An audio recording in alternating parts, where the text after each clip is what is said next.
we have Professor Jerry Hanweck. He is the chair of the Finance Department at George Mason University and a visiting scholar in the Division of Insurance and Research at the FDIC from 2000 to 2007. What does the failure of WaMu mean to Wall Street and Main Street? Well, I think the failure of WaMu means that it's just transferring hands from a separate entity, WaMu, to JPMorgan Chase. And all the deposits for all depositors are going to be covered by JPMorgan. And the assets, for the most part, qualified assets, that they're called, are going to be transferred also to JPMorgan, so that virtually the entire base of depositors is going to be, we'll see nothing different except the name of the change on their branch or bank, and that's going to be true of most of the customers. On the other side, however, WaMu had a lot of debt, non-deposit debt, and that's not covered here.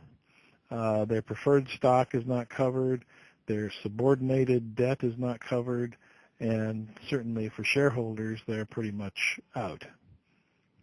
Should depositors of WaMu be concerned for their money?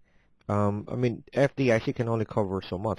Well, but they don't have to. The FDIC now doesn't have to cover anything because JPMorgan Chase has taken the whole thing over. So the FDIC, in terms of insured deposits, is just backing up deposits now that are held in JPMorgan's banks. So pretty much like if you have more than, let's say, $200,000 of deposit, you're still okay. It's not like That's with right. the other. Right. Okay. Right. There's no limit. There's no limits when they do these transfers to other banks or sell off the. It's called a purchase and assumption. And when that happens, the deposits are all covered. That's at least great news for the depositors, not great news for the investors. No, and that's where Wall Street comes in, because some of the bigger companies and pension funds and things like that were investors in Wall Street, in WaMu, and those are the Wall Street people or pension funds, and so they're going to lose out.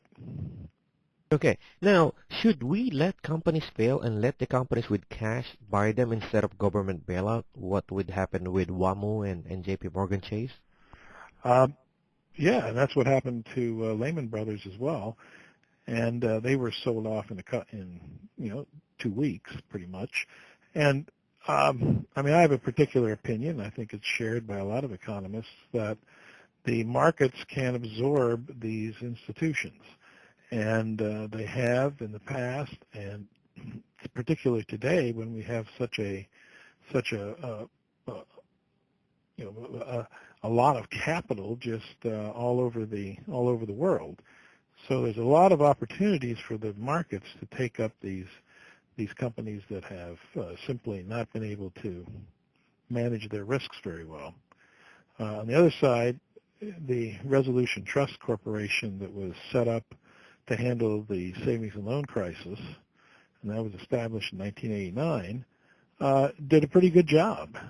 But they were an independent, set up by Congress as an independent agency to deal with savings and loans.